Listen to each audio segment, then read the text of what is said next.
was so proud of America. I'm Tommy Salmons. This is year 0.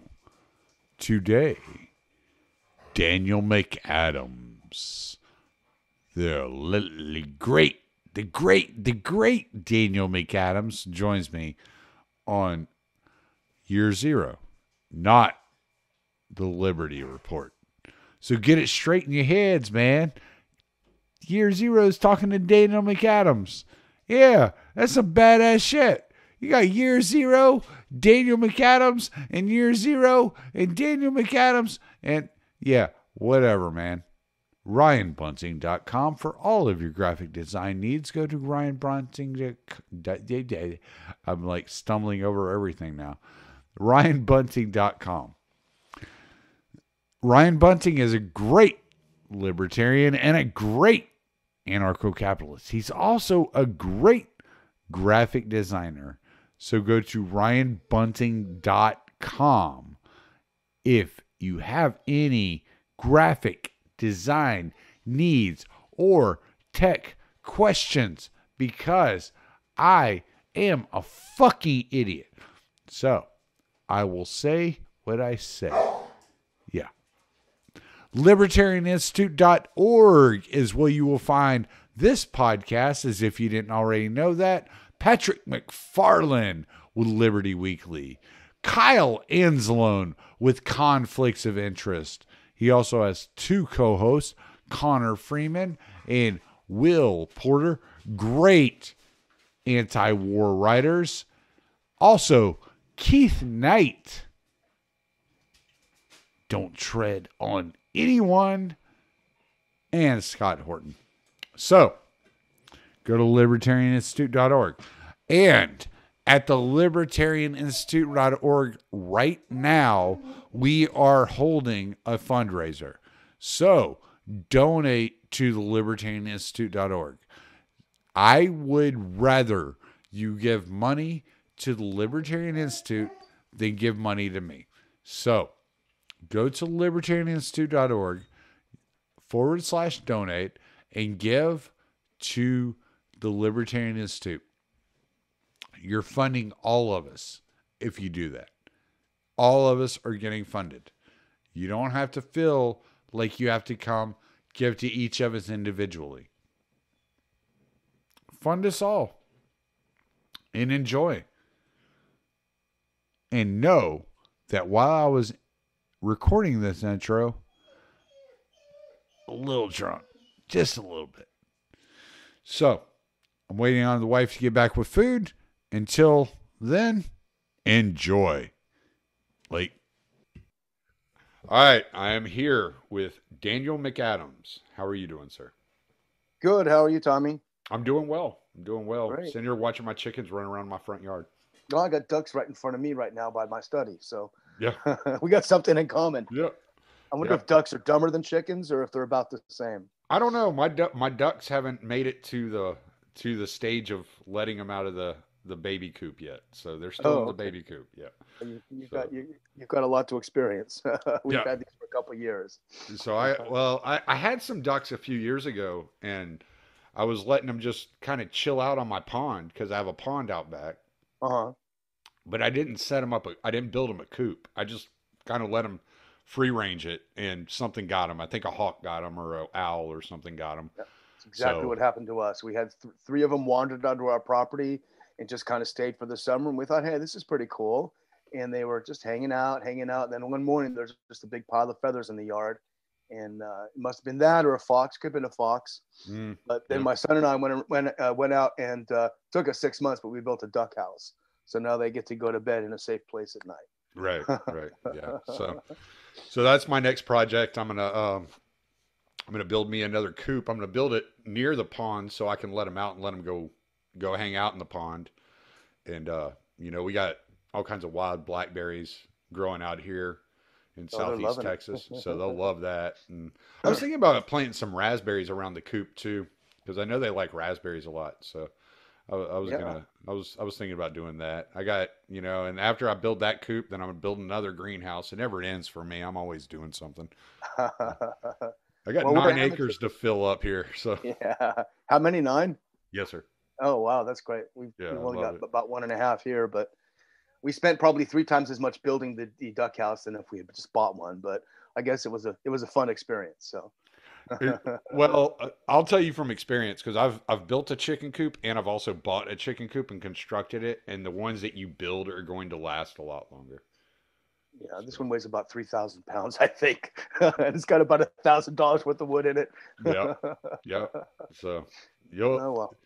but it'll last you, and yeah, Yeah. just Well, we got all these ducks now, and we find out that everyone in the family but me is allergic to duck eggs. So, oh. so the main reason we got them was the eggs, and nobody can eat them except me. I Oh well. I That's was life. listening to it. I was listening to a guy a while back who was talking about selling duck eggs, and he was selling them for $8 a dozen to a Whoa. restaurant. So you may Wow. be able to sell some of them eggs. Oh wow. Wow. There's a good tip. Yep. Just FYI. Yeah. Jeez. So Pretty if amazing. if they pump out eggs the way that my chickens do, like you Whew. can make a little Yeah. bit extra cash there. The one of them, the pekin, she pumps out 3 a day. Yeah. I mean, I don't know where it's coming from. I think between my Rhode Island Reds and my Dominickers, because I have 14 grown chickens, and then I have 4 babies. But I did have 21, but we ate some of them, so there's that. But I have hey, you get hungry every once in a while, and you're like, huh, well, let's make a gumbo. So, Yeah. but I'm getting about 15 a day between my Dominickers and my Rhode Island Reds. So Wow. Do you yeah, sell them or do you? not Uh, yet, not yet. I'm working on it. What I'm trying to do is I'm trying to build myself up to where I have enough producing to where when I do start selling them, I'm not gonna like have a shortage. yeah, that's the problem. Then it doesn't look good. Right, Yeah, exactly. no So eggs today. Yeah. right, I'd like to get up to around 30 chickens before I start selling them. Yeah. So just That's great. just to be safe, just on the safe Well, side. So President Biden said today that there will be food shortages. So we're both on the right track, I guess. right, yeah, yeah. So that was something I saw coming a long time ago, but I just kind of I was like, all right, I'm not the dollar's not going to be worth anything. I'm not going to waste my time saving a bunch of money. I'm just going to start investing it in food, like producing food. Yeah. And Well, so 9 acres is good because it's not unreasonable, but it's a good chunk. mm, That seems pretty ideal size wise. yeah, it's not too bad. Other than most of it's a swamp. So Oh, yeah, that's right. because of where I live, I'm like so close to the Gulf Coast. It's just it's all wet all the time. So what I'm going to do is I have an area I want to put some goats in, and then I also want to expand my pond, and I'm going to dig my pond around and take up some of these wet areas, and so therefore my fish have more room, and I have more fish. So That's nice. yeah, so I'm going to utilize it however I can. Yeah, you got to. A good friend of mine came into a bunch of dollars, unexpectedly, and of course now a lot of his troubles were solved, and now he worries even more because he's got these dollars that are going downhill in value every day. It's Like, like, what what am I do I do gonna with do? this? Yeah, it's like Yeah, thanks a lot. yeah, it's kind of scary. It's almost like we're in a no-win situation at this point in time. I talk to a lot of people that worry about this, and I know we're not on the subject we were planning on talking about. I promise we'll get to it here in a second. But I talk to a We're lot of getting people, there. a lot of people about these things, and one of the things that I hear a lot, it's like, well, what do I do? Like, I'm sitting here watching my savings account just be drained Yeah, and lose value constantly. I don't know what to do with this money.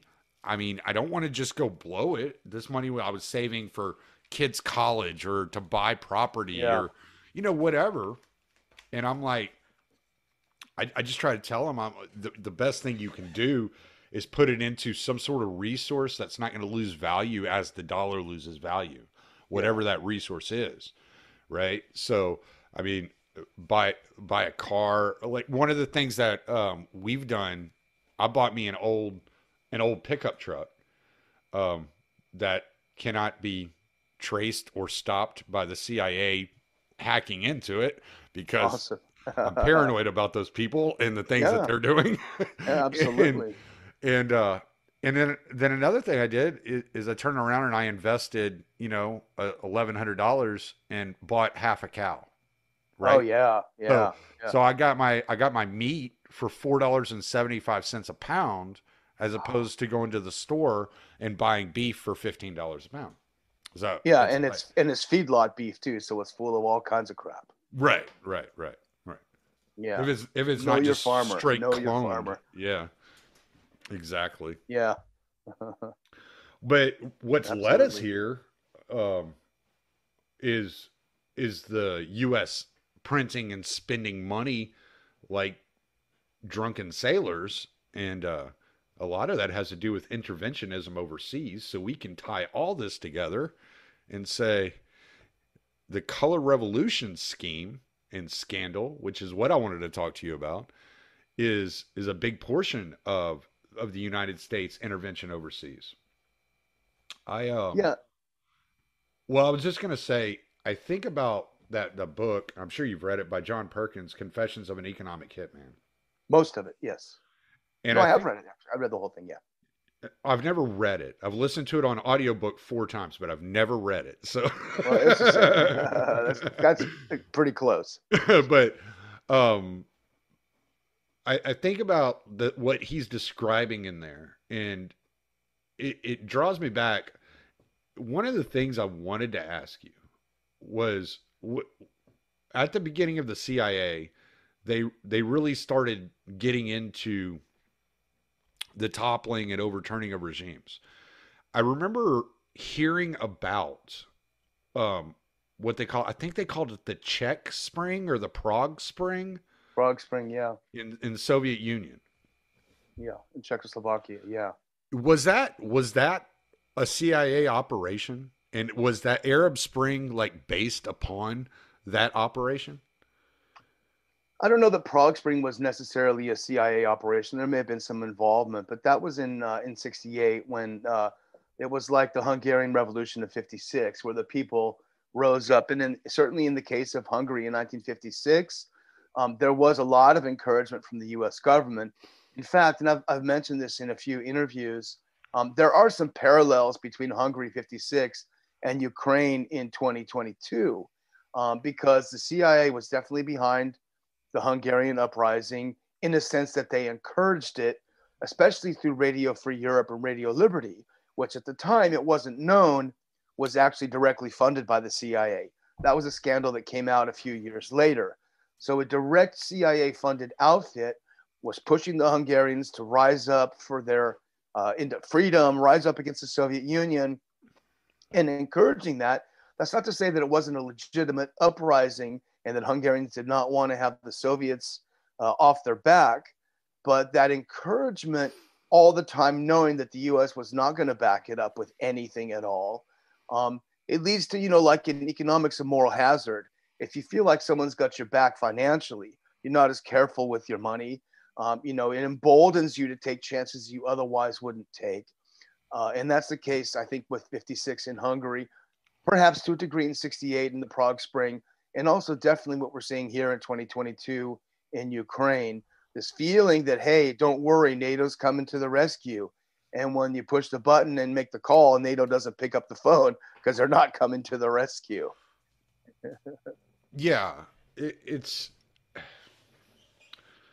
really sad. I mean, I feel horrible for the people of Ukraine and Russia. I really do. And I don't know how to express that, because usually when I start talking about like this subject, I just start flying off the handle about the U.S. involvement.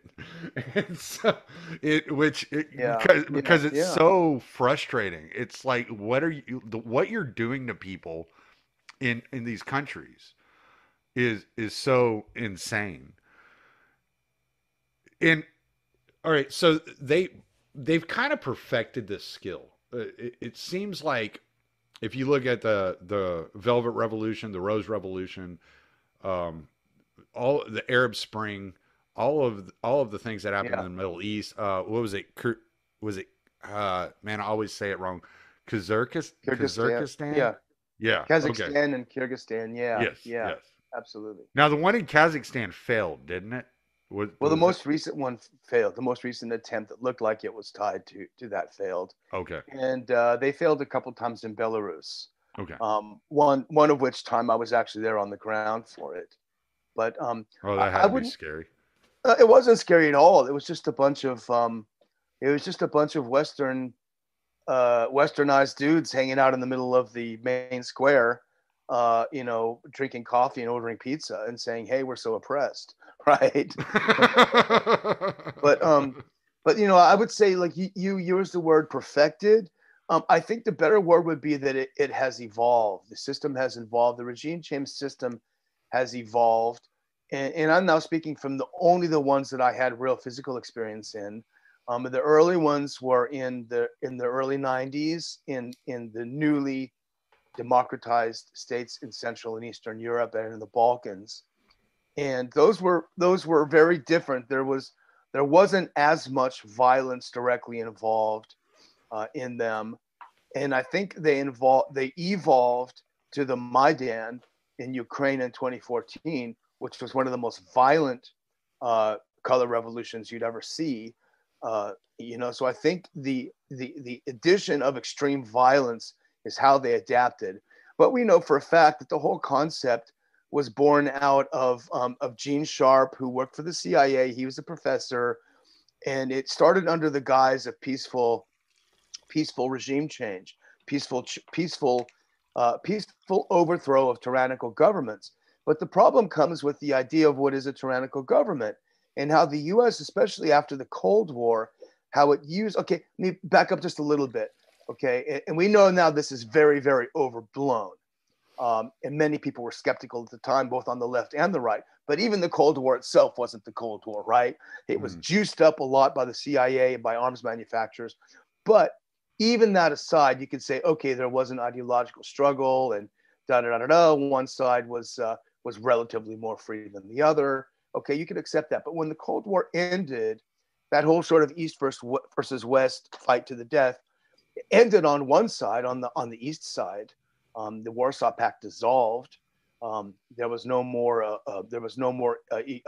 territorial expansion on the part. And in fact, there was a massive shrinking of territory.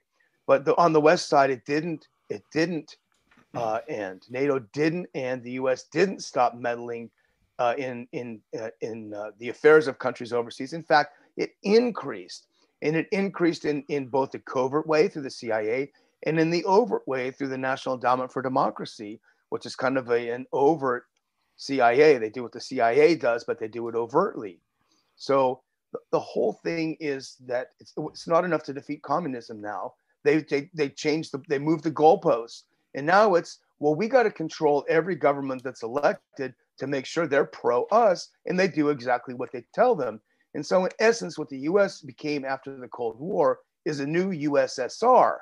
It felt that it had the ability and the right to intervene in the political affairs of newly freed countries, telling them what kinds of governments they were allowed to elect and which ones were inappropriate. And if they voted for the wrong guy, like they did, for example, in Slovakia with Vladimir Mečiar in 1998, well, then we're going to unleash some thugs to try to overthrow you. And so I think that's kind of the philosophical basis of it. The U.S. became the new USSR. The idea that we have a messianic obligation to remake the rest of the world in our own image. That's exactly what the Soviets did after the 1917 revolution. How much do you think? Because one of the things I just did a solo episode the other day, and I'm talking about. I said, "What is the new world order?" And I kind of use that as just the layman's term because that's what people know it as. And so without getting, because I didn't want to get into the conspiracy theories and talk about that. One of the main things I really wanted to talk about was the Truman Doctrine, and the doctrine of going into these Central European countries, financially and militarily, arming and funding these countries for their defense and for their social well-being, in order to keep them from like drifting into a more communist kind of cell. Um, it seems to me like that doctrine, again, kind of like the color revolution, has evolved. And it feels like it's evolved to exclude nationalist in favor of internationalist. And they don't care if you're a dictator, as long as you are participating internationally in the financial scheme.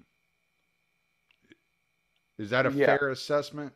Yeah, I think that is. You know, my own journey to becoming a non-interventionist was basically in a similar trajectory. You know, I was living in Budapest, Hungary, in through the 90s, and my thing at the time was, because I was there right after the communism ended, and these new so-called democratic parties sprung up, and Clinton was president, and I'm watching the U.S. State Department and U.S. embassies all supporting the former communist parties, and I'm thinking, hang on, you guys, you got to listen to me here.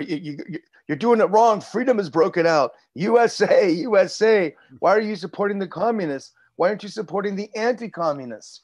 You know, what the hell is wrong with you people? And it turns out it wasn't an accident. It wasn't lack of information. It was on purpose, because Americans understood that the former communist leaders knew how to take orders. When they were told to jump, they said, how high? And they were used to that because they worked for Moscow for so long. The last thing that the US wanted is any kind of nationalism in Central and Eastern Europe, any kind of patriotism, any kind of anti-communism. And that's why, you know, any kind of actual reparations was gone.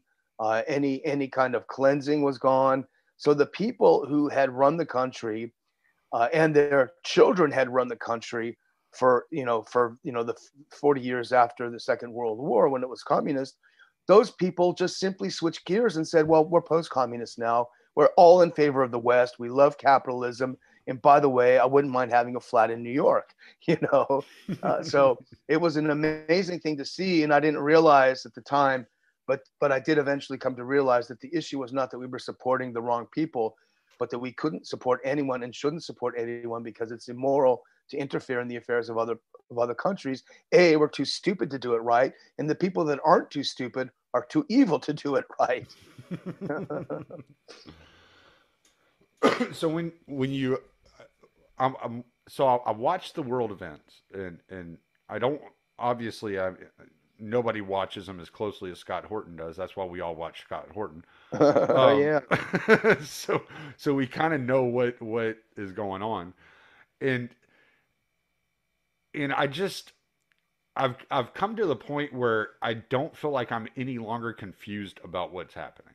I feel like it's pretty crystal clear. But listening to you on the Ron Paul Liberty Report and listening to Scott Horton, I feel like y'all do the best job of really drawing out exactly what we're seeing going on overseas, and how it's affecting us here nationally, how it affects the power of government. And a friend of mine, he made a comment the other day. I think you probably appreciate this. He said something along the lines, I'm not going to be able to quote it perfectly, but the spirit of it was, if you think that the American border is in Texas, then your view of America is outdated. You look no further than the borders that America is willing to defend to find out where the U.S. border is. That's interesting. That's a good point. Right now, we're defending the borders in Ukraine. Right. Right. The global empire. Yes. Yes. And strange is. Oh, go ahead. No. Go ahead. I was just going to say something strange has happened though, because all of a sudden the bully is no longer being saluted like it was. I mean, if you look at the population of the countries that have refused to go along with sanctions against Russia, that have refused to condemn Russia, so a very, very big thing has happened over the past few weeks. The rest of the world, which is by far the majority in terms of population and in terms of land mass, has just simply said, we're done, we've had it, enough is enough. So the rest of the world is tired of being bullied by the US. The US just doesn't realize it yet. It's like after World War II and the British Empire woke up, the sun never set on the British Empire. Then they woke up one day and the empire was gone and the pound was gone, and I think that's where we're heading right now. And the people that are running the ship are too blind and too stupid and too arrogant to see the iceberg, right there in the wake. I would disagree with that part. Oh yeah. I think they see it. I think they're hitting the throttle on purpose. Maybe they'll benefit from it. That might be it. You're right. I think so. Yeah, I think so. How can we I don't profit think from this? I don't think they're going to lose out. They'll be the first ones with CBDCs in their coin wallet. Yeah.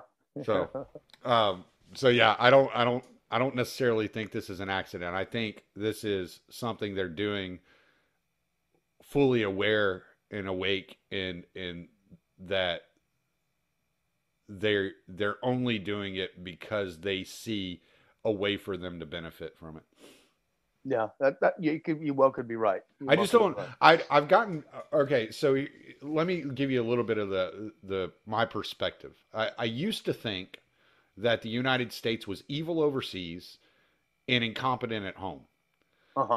And I come to the realization that if I can see something as a truck driver, and that just casually reads as much as I possibly can, which isn't as much as I probably should, then these people that are neck deep in this world see it.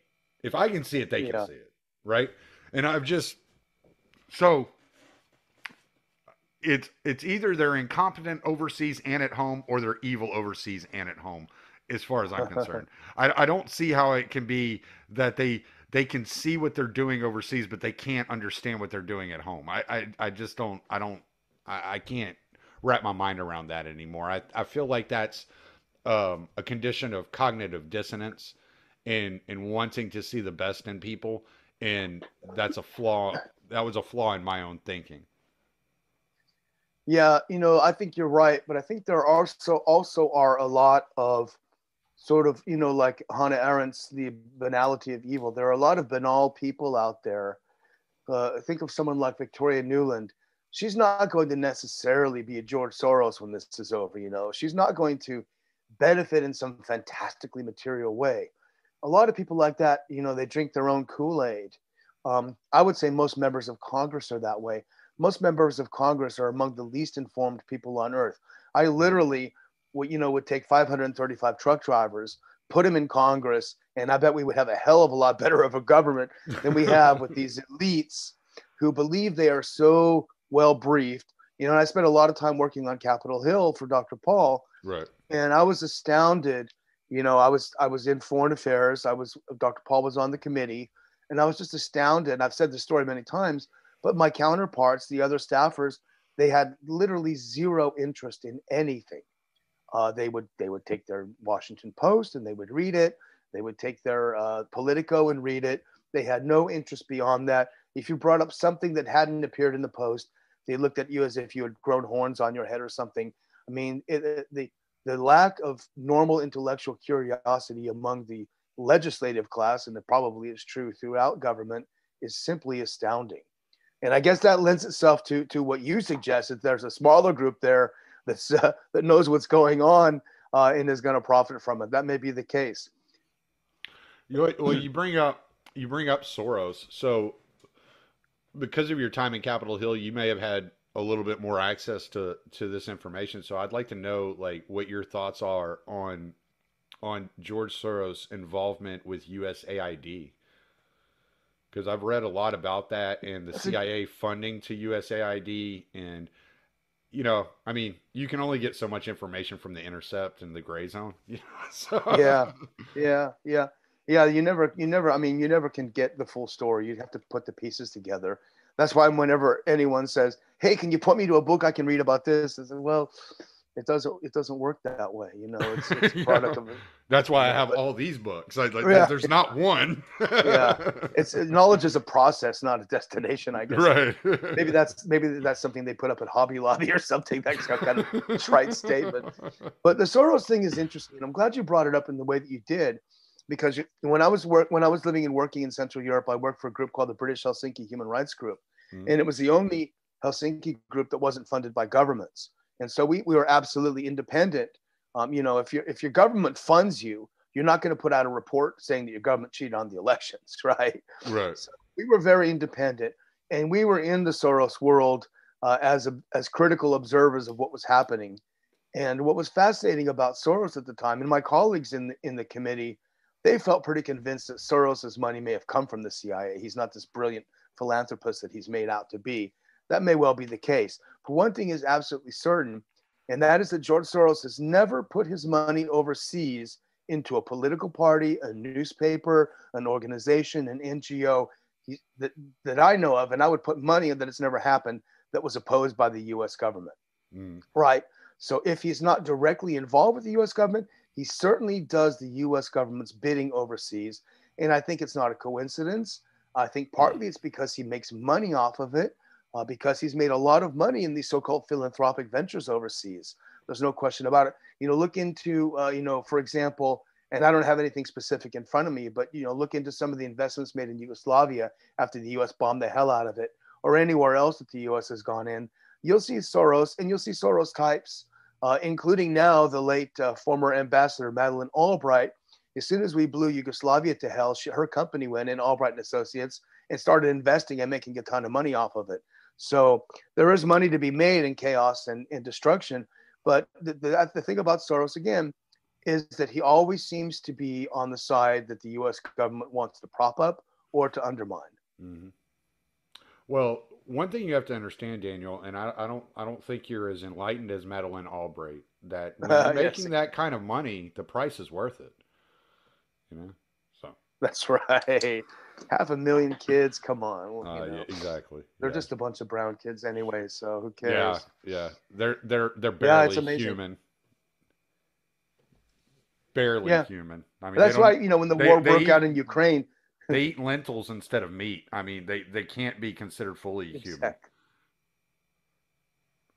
There were several examples of Western journalists, like main journalists, when war broke out in Ukraine, saying, this is completely different. These people look like us, as if somehow, you know, you know, I mean, there's several people. It was exploding on Twitter. There was at least 2 or 3 times. This is a European war. It's different. Yeah, they look like us. They have blue eyes and they're blonde civilized. hair. That's what I saw that. The word was used. That exact word. Yeah, they're civilized. Yeah, that exact word was used. This is a civilized European society. We can't tolerate this. You can't compare this to Iraq. Mesopotamia was the center. Yeah. Yeah. Oh, you know, the cradle of civilization, Mesopotamia. Yeah. Yeah, and it's all these virtue signalers that work for like ABC and CBS and CNN that are saying this stuff. Yeah. And you're just like, all right, yeah. And we're the racist because we don't want to kill brown people, you know? Yeah. Or white people. Yeah. Or any let's just stop killing people. Let's just try that. Yeah. I don't think killing people has worked very well. So let's try not doing it. But okay, so I think we're kind of giving a little bit of a nuanced background here. So let's talk about 2004. What happened in Ukraine? What was this? Oh, well, wait, hold on. Before you answer that, can you define a color revolution for everybody? Because we're kind of throwing the word around and we haven't even defined it yet. I'm sorry. Yeah, I mean, there are characteristics of it, you know, and anyone could go back. You know, the late Justin Raimondo wrote a lot about it, and gosh, he's sorely missed in these times. But, you know, there's a collection of traits that are present in most of these revolts, and they often are the subject of branding. You know, the Orange Revolution. In Belarus, it was the Denim Revolution because all the kids were wearing jeans, which was absolute BS. I was there and nobody was really wearing jeans. But it gives it a branding. You know, the Fist, Otpor. That was the one. That was the one for Serbia. and they reused that. Zuber in Belarus was a bison because that was considered a national symbol. So you sort of take these symbols. Symbols are very powerful tools. It's like your national psyche, your national consciousness. You take something that's deep and ephemeral, and you use that to identify your movement with. So you had Zuber, you had Gotovje, that was for Serbia, and it was a shot to the back of Milosevic's head was the image. But you did have the fist a lot in the different ones. But did you in Lebanon you had? Did you pardon? I did Zelensky holding up the fist the other day, like send shivers down your spine? I was like, oh God. He gets it. He gets it. Yeah, he gets it.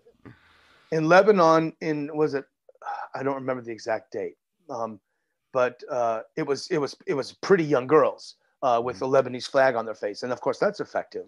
And certainly in Iran, it was a symbol of the scarf thrown off. There are so many of these. What about so basically it has an identifier. It has a brand name, so people can identify with that, and you sort of build it around that. And early on, it had to be centered around a contested event because that's where you could drive in the wedges. Usually it was a contested election, and it was contested because, for example, the election observers, for example, the OSCE, they were sent in by member governments. So you had a place like, well, for example, my own experience in Belarus in 2006, the OSCE were the official Western observers there. And we were there as the British Helsinki group, the actual independent observers. And when we went in, we spent a few days talking to the different candidates and everything. And so the day before the elections were even held, the OSCE released their report on the elections, saying that they were unfree and unfair. So I thought that's pretty amazing. They released their report before the elections even take place. So no doubt they're out at some bar or strip club on the day of the election, having already done their homework and gotten their per diem for spending a few days there. But so you have to create the idea that this is a contested election, and then you can start driving in the wedges, and you can start having this sort of different things that the US government says. It urges the government not to crack down on these peaceful protests. Meanwhile, the protesters have every incentive to ratchet up the violence because any reaction to that violence is viewed sort of in a vacuum, like it was never provoked. And so and on it goes. And so it's a way of overthrowing a government early on with the appearance of a non-violent overthrow. But now increasingly, as we talked about when we first started, increasingly adopting the use of extreme violence to do the final knife in the back. Right. Well, I think they found that it's quicker. It probably costs them less and money scarier. in the long run. Oh, it's much scarier. Yeah, it terrifies people into just submitting. And I mean, just look at what's happened in some of these countries. After these revolutions have taken place and how destabilized these nations have become, and with counter protests and this, that, and the other. If you have a violent militia out there carrying out these coups, basically, you're much less likely to step out of line and counter their narrative. And so they're like scaring people into silence and just to accepting the rule that's given to them. So yeah, and you're going to be very reluctant to re-embrace any kind of national or community identity. Look at the Serbs now. It's there's an anniversary of the U.S. bombing. I forget which anniversary it is. It was just today or yesterday or something. But all these years later, they still have governments that express their fealty to the people that bombed them and destroyed their country. Yes. And there's a severe social dislocation. I was walking around in Vukovar back in 1998, I guess, 98, 99. And you walk around, it was a beautiful old Habsburgian town, completely decimated. And we walked by and we talked to people, and they were still bewildered. They still had no idea. They said, we lived next to Serbs and we lived next to Croats. And we had no idea who they were or what they were. We never even thought about it. And, I always think about it as kind of the U.S. adopting an inverse an inverse Soviet nationalities policy, because the Soviets, in order to continue a political monopoly in the country, they would mix in Russians. I mean, that's why we have so many problems with the Baltics now, because you've got Latvia that's like 40% ethnic Russian. They've been there for generations. They would mix in the same thing in Crimea and elsewhere. And they used, in a perverse sort of way, they used these minorities to create a peace.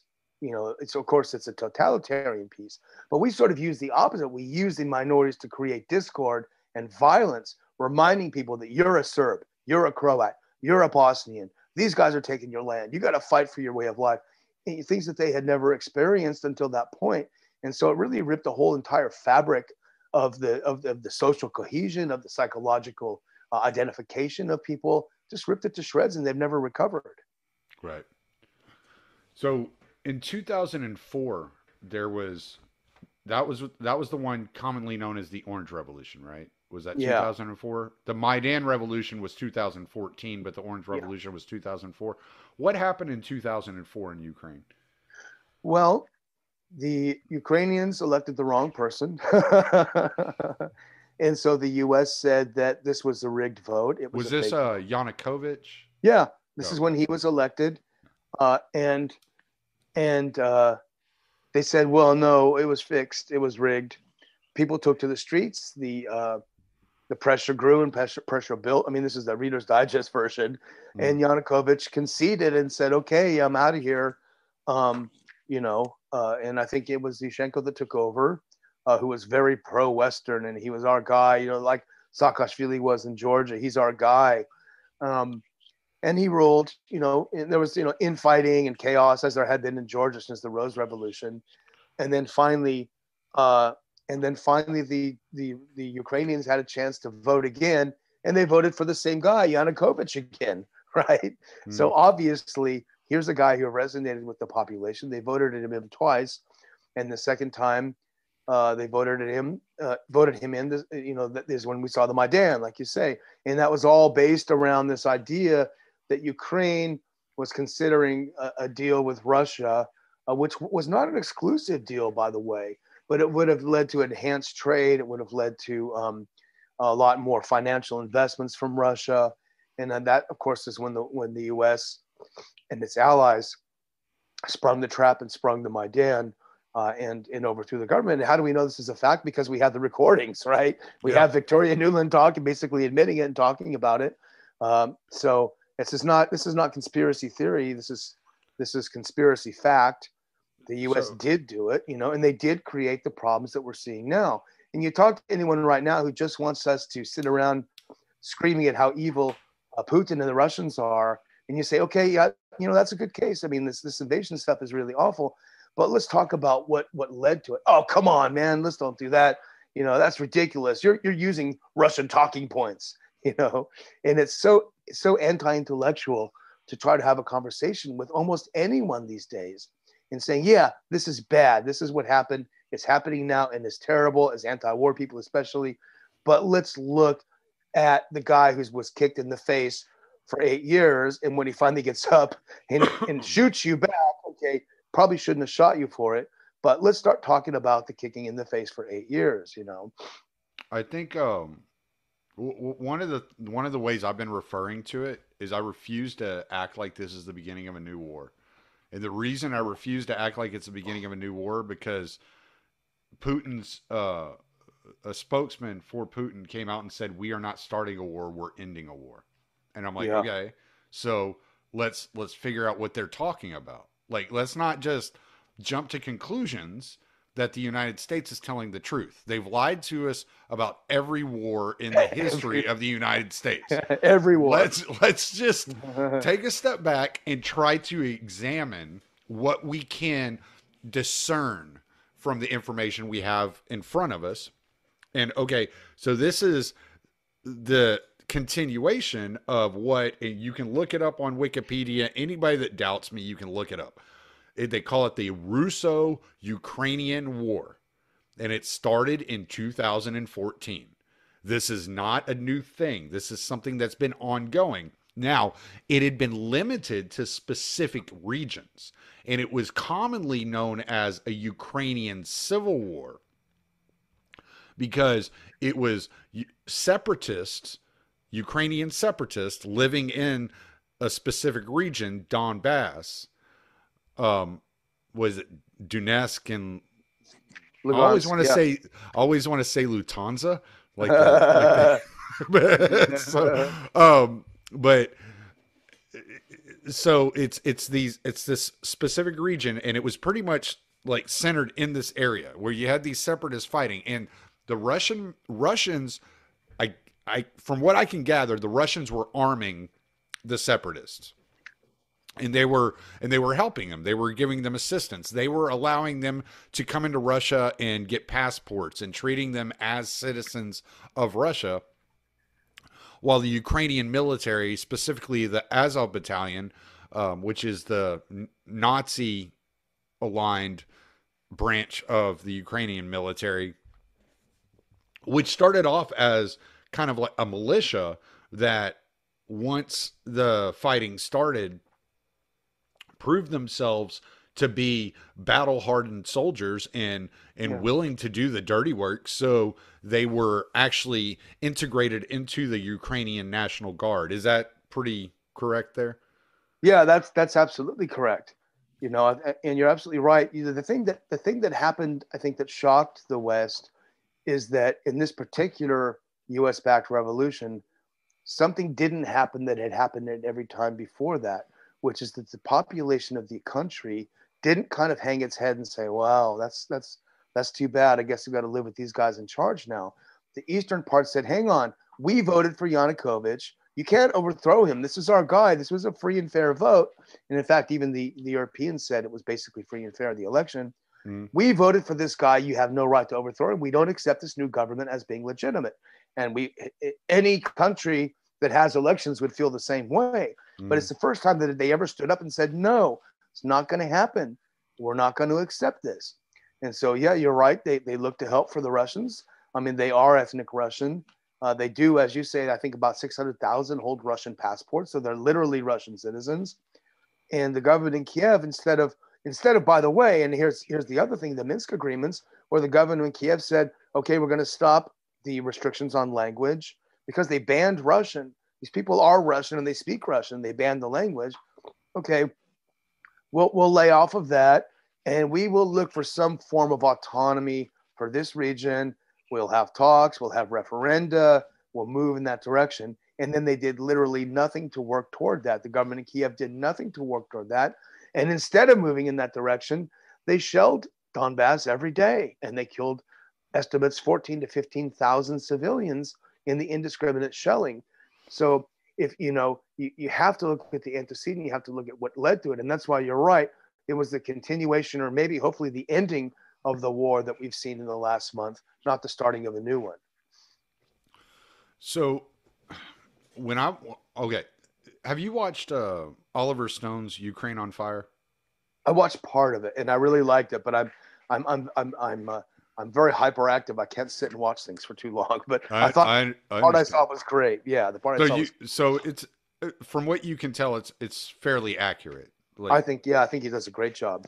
Okay, so one of the things I noticed, because I watched it when it first came out, and I was like, "Huh, that's interesting," because I had heard of the Orange Revolution, I'd heard of Maidan, I'd heard of the U.S. intervention in Ukraine, but it wasn't specifically like necessary to know at that point in time. So when I watched it, I was like, "Oh, that's good. It's interesting." So I just went back and recently watched it, and after it came out in 2017 or something like that. So it's been a few years since I watched it the first time, and so and we're talking about, I watched it probably at the beginning or prior to the Trump presidency, right at the beginning or right before the Trump presidency. And then watching it now after the Trump presidency, I'm like, oh my God. What? Like I've read, I don't know if it was your article, but I read somebody's article in Mises where they compared like the Antifa and BLM riots to the color revolutions. I've also read it in LouRockwell.com. Somebody's written about it there. Uh-huh. And so I kind of saw what they were saying, but when I visually saw like what was being shown to me on screen and the tactics and the way that they dressed and the way that they acted, I was like, holy shit. Like, this is literally what we just lived through. Like, and for those that haven't watched this and haven't been paying that close of attention to this, let me just break down what I'm talking about here. At the beginning of the Trump presidency, when he was first elected, the first thing you got was it was not a valid election. Russia interfered in our elections. This is not valid. We cannot let this stand. Hillary Clinton is the rightful president. Hashtag not my president. You get the pussy hat riots out there. They didn't take, nobody took them seriously. Everybody just made fun of them. So the next thing you know, you got, George Floyd getting killed. This was a perfect opportunity. BLM, Antifa. Yeah. George Soros starts funding attorney generals to get elected in these cities around the country. And every one of these cities that George Soros funded attorney generals happens to have major riots and Antifa members, BLM members getting arrested and then immediately sent back out on the streets. All right. So now you got this kind of revolutionary, like, kind of aspect going on where they're dressed in black, wearing masks, throwing Molotov cocktails, attacking small businesses, attacking statues, attacking, everything that means anything to the United States. Small businesses, like, to me, that was like the most egregious part of the entire thing. That's what Dr. Paul said. I was like, burn down police departments for all I care, but leave the small business owner alone. Like, what did this guy do? That's the funny thing. Dr. Paul said that, he was watching it with his wife, Carol, and he said she wasn't really that interested in the whole thing. She thought it was just awful. But when she saw the businesses being burned, that's when she was so disgusted. Yeah. Yeah.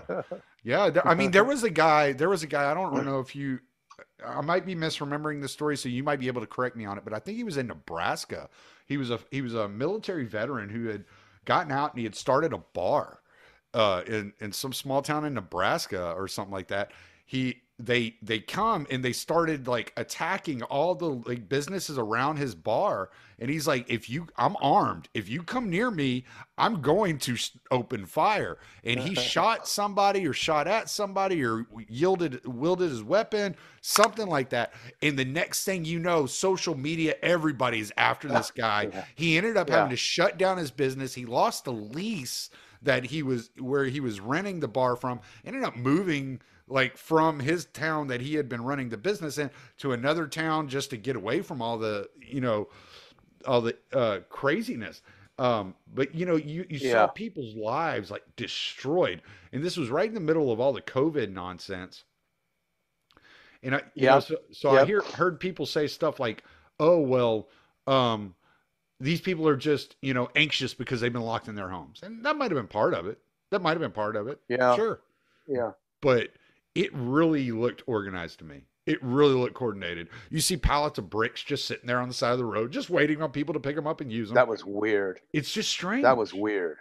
Yeah. So many weird things happening at the time. And I think some more evidence for your thesis is that, like, where are they now? They've all disappeared. Exactly. Like, they didn't suddenly get what they wanted, No. They came in and there was a like I said about the color revolutions, there's a catalyzing event, and usually it's an election.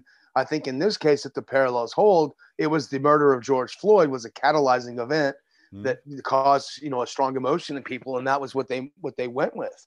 So I think it's a good point. We used to always say in the British Helsinki group, when we were involved watching these kind of the revolts, we kept saying, these are all trial runs. They're going to come to our shore someday. We're going to be facing these someday. And I think we did. You're right. I think we saw it with the Trump in 2017. They tried to do it.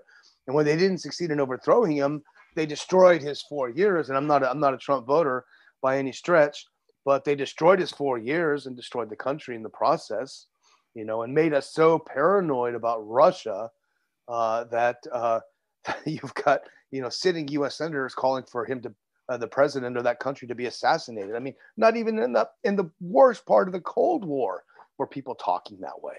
Right. Yeah. Insanity. And then, well, the part that you mentioned they're not doing it now, and I want to touch on that because I tweeted this out the other day, and I kind of thought it was funny, but it kind of led to some of my thinking by observing the fact that they aren't doing it right now. So then you had, so this goes on. I mean, like 2020 was horrible for inner cities. Now I felt nothing. I by that time I was no longer driving over the road, so I wasn't going into these cities delivering to these places. But I kept saying, if truck drivers need to stand up and say, I'm not entering this city until y'all get it under control. I don't want to be there. I don't, because we had dispatch calling us. One time I'd gone to the outskirts of Houston to pick up at the Budweiser plant there on 610. All right. So I'd gone in there. I was going in there. I had dispatch calling me every hour on the hour, checking on me while I was sitting there waiting on my truck to be loaded, because they were so concerned about drivers getting caught up in this nonsense. Wow. I'm like, why don't you just shut it down? Just shut it. Just say, we're not going in here. It's too dangerous. We're not doing it. You get your city under control, or you're not receiving anything. No beer. No anything. I don't care. Like, don't shut off my beer, please. That might work. But yeah, no, like we're not Amazon deliveries. None of this stuff is coming into your town until you get your town under control. And that's what should have been happening. Are these businesses standing up and saying, no, we're not doing this. This is too much of an insurance liability on our end to be sending our drivers into these war zones, basically. So, but all this stuff kind of died down after the election, or like right before the election. It started, you could tell that they were like worried about the effect it was going to have on the Democrat vote, right? And then right before the election, it all started dying down. And then after the election, it took like, I don't know, a month for them to figure out and tally the votes, because they're great at counting or something. I don't know. Yeah. And Trump kept saying they're trying to steal the vote. They're trying to steal the vote. They're trying to steal the vote. So now you have a contested election, just like you did in all these other countries. Then you have this huge rally in DC, and you have these suspicious people who they are, we still don't know, that are involved in like flooding into the Capitol. And they turned this aspect into as if the Trump MAGA voters were trying to hold a color revolution. And that's kind of the language they've been using. They've been trying to paint it that way. They calling it an insurrection, blah, blah, blah. But really, they're trying to say this is like the MAGA, revolution or whatever, however they would label it. Yeah. Right. But it didn't work out to their favor, because there wasn't a lot of violence. There was some violence against the cops on one side of the Capitol, but the other side of the Capitol, the cops were like, yeah, just come on in. So it like didn't really work out to their benefit. It really appears that they did have plants in the audience. I think it's been, if not completely verified, basically acknowledged that I'm not going to answer that question, Senator. I can't give up our procedures and tactics. Yeah, exactly. Like, okay. So, what do you think that's the picture they were trying to paint in America's mind, that like we're experiencing this disorder that's been going on overseas in Europe all this time? Yeah, it's amazing. I mean, this projection. Projection is the one, the one current, or the one constant in U.S. policy. I mean, the people that wanted to put this on were guilty of that which they claimed, the MAGA people were doing. Right. We saw the videos of people walking past the cops and going right into the Capitol. In some cases, the cops opening the doors. It's like they wanted them in there for some reason. There were certainly some very suspicious people that looked like FBI plans. We know from the oh crap, what's that state? Whitmer, you know, what's Whitmer's state? The kidnapping plot. Oh, that Michigan. The FBI was involved in that. Yeah, the Michigan thing. And there was also the portion of that plot that had to do with going into the Capitol and taking over the Capitol. Yeah, I mean, I guess they save money just by redoing the same plots over and over again. But how many, you know, remember that old thing we used to have called the War on Terror? And every time they caught a terrorist, you'd find out that this person had spent, you know, years as an FBI informer or was involved with the FBI. You know, there's that hilarious meme that says FBI fools FBI terror plot or foils FBI terror plot. You know, they seem to be creating these plots. So who was that? I think there's definitely something to it. There was a book written about that, about all the terror plots that the FBI had plotted. God, what was it? I can't remember what it was called now. Anyway, and then there, not that long ago, what was it, in 2018, there was a mentally handicapped kid that the FBI had conned into driving a white van that was supposedly like loaded down with bombs or whatever, and they arrested the kid and stopped this terror plot. And his parents like came out publicly like, no, we told them not to let my son drive. Like, they waited till the one time he was not under our supervision, and then they took him out and did all this stuff. Like, no, this is not like, and there was like, he was like truly mentally handicapped. I don't know whatever happened to that. I should look back into that case, because that was crazy. I was like, what are you people doing? I remember when they got those, and I think it was Ohio, wasn't it? Where there was those at least four African Americans.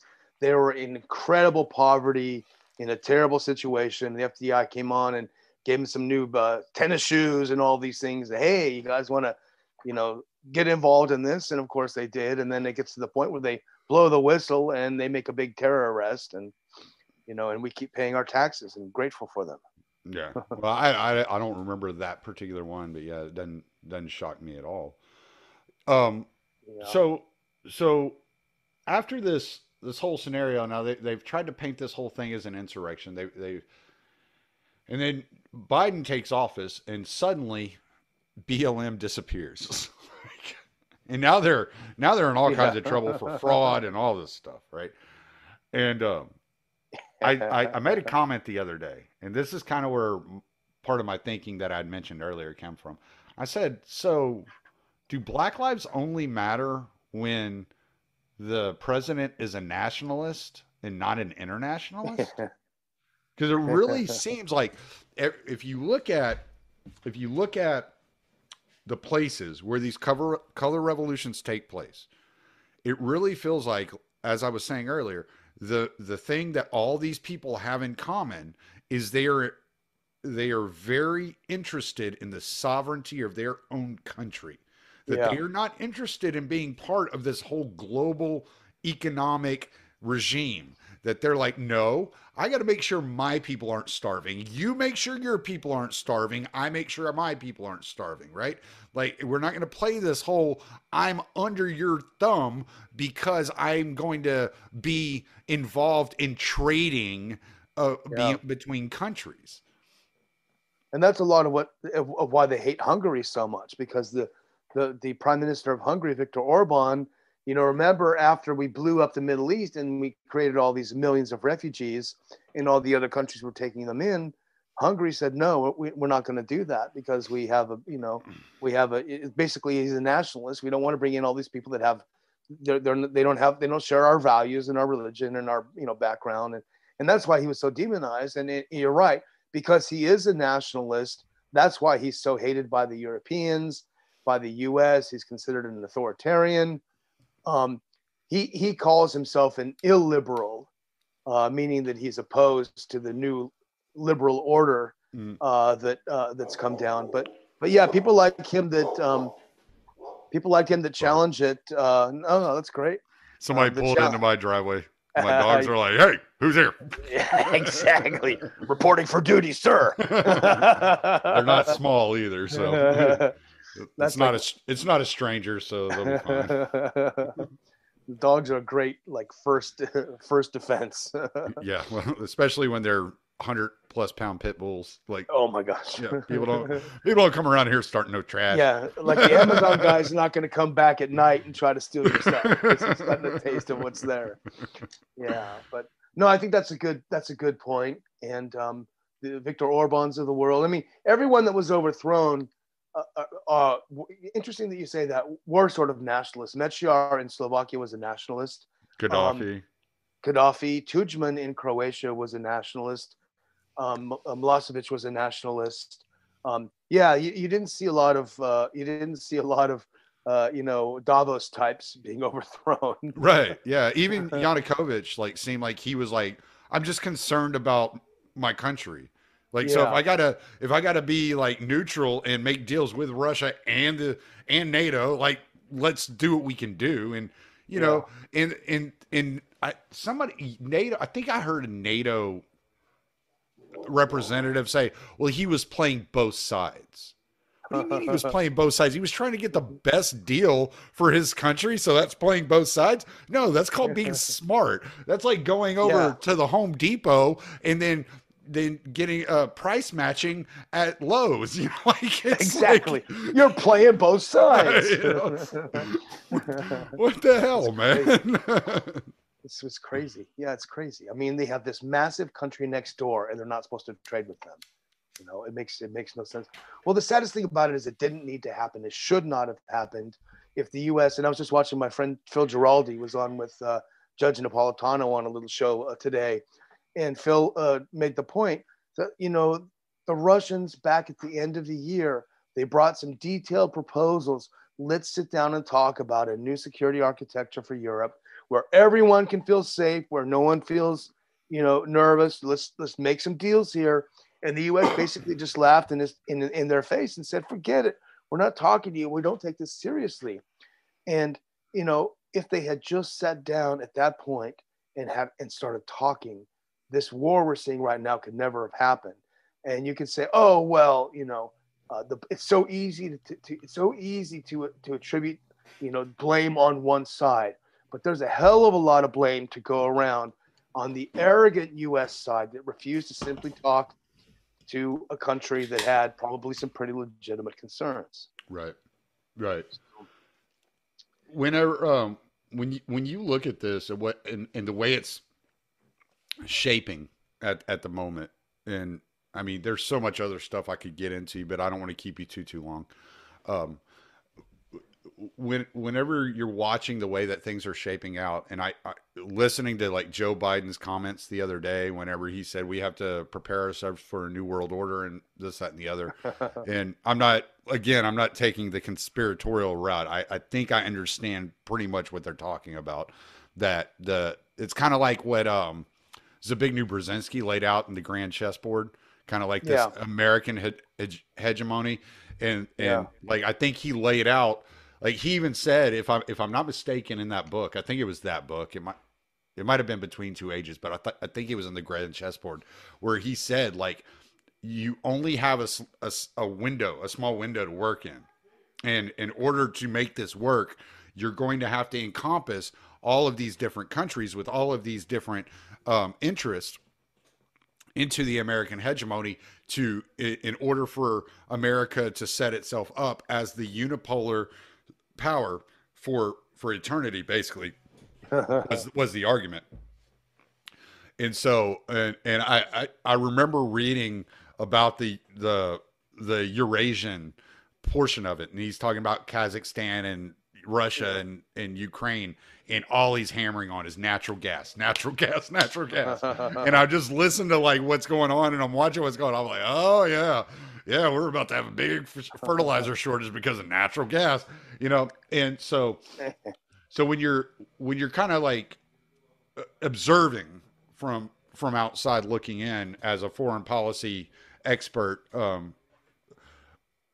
do you think that what Biden is signaling is that we're going to have to get ready for a multipolar world that doesn't allow for American hegemony to continue to circumvent national sovereignty around the globe? Because that's kind of what I'm gathering.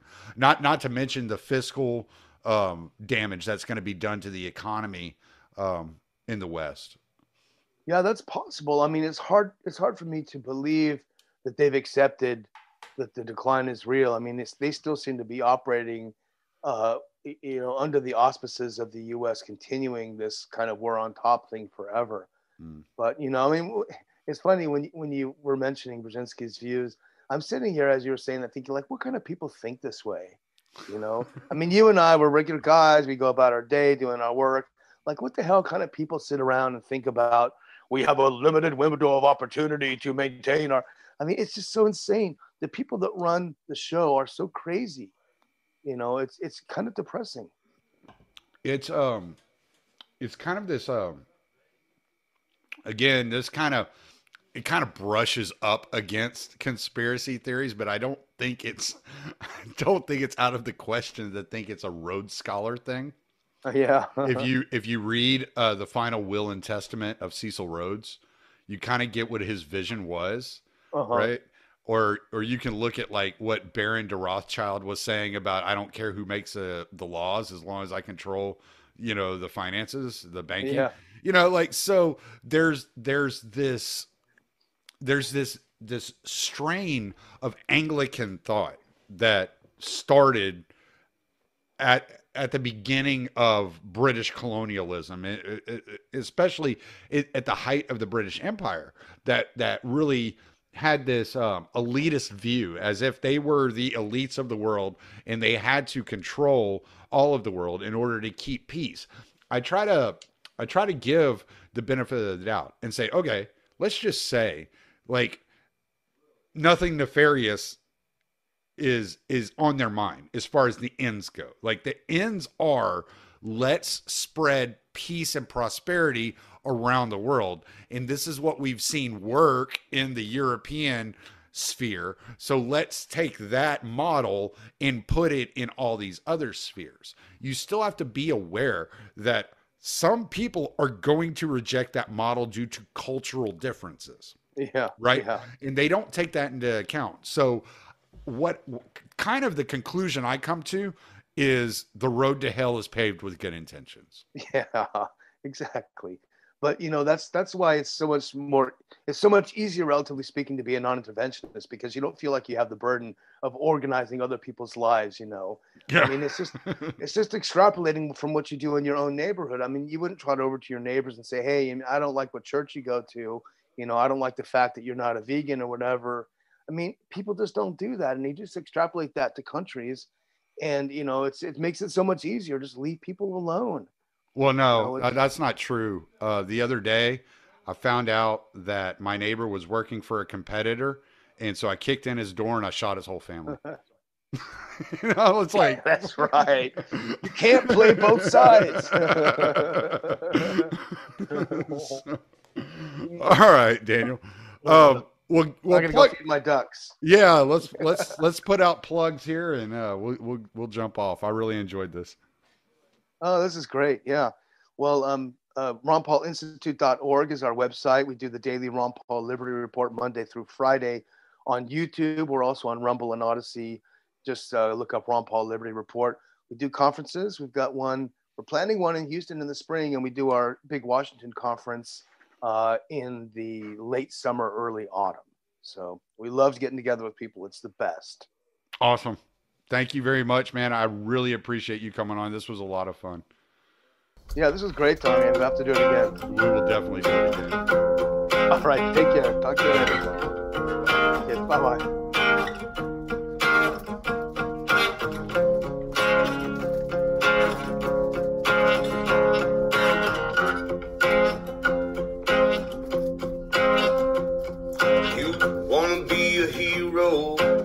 Said you're just a slave. All your good intentions took you to your grave. Your pride is how they killed you.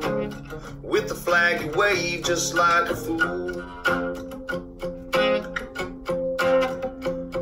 They promised you a mountain, gifted you a stone, they demanded that you throw it into your neighbor's home, and then seize all that they worked for and give it to the throne just like a tool. Well, as we all just stand in line and glorify new ways of being cruel, it seems to me humanity is not something that they're teaching us in school. They dumbed us down all around, propaganda, their pollution. They set a cage up on the stage, a facade for all solution. They build a wall, block them all from this mental institution. It's insane. Now they're writing their own rule books and they're crossing all their T's. They're fashioning their people to all wear beggars' knees. If you want a clean drink of water, well, you must say pretty please. It's all a game.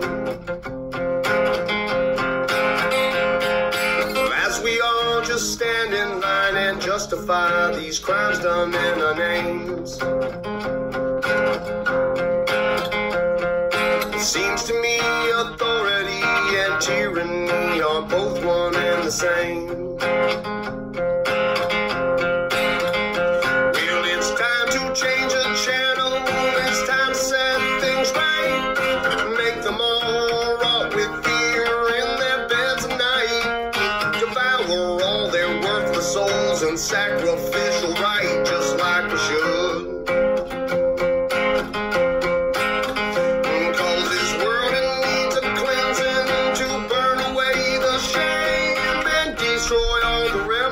Of those who are to blame, and we'll stack them up like cordwood, watch them sizzle on the flames for good. Well, as we all just stand in line waiting for some kind of Robin Hood, our liberty will never be until our right to freedom is understood.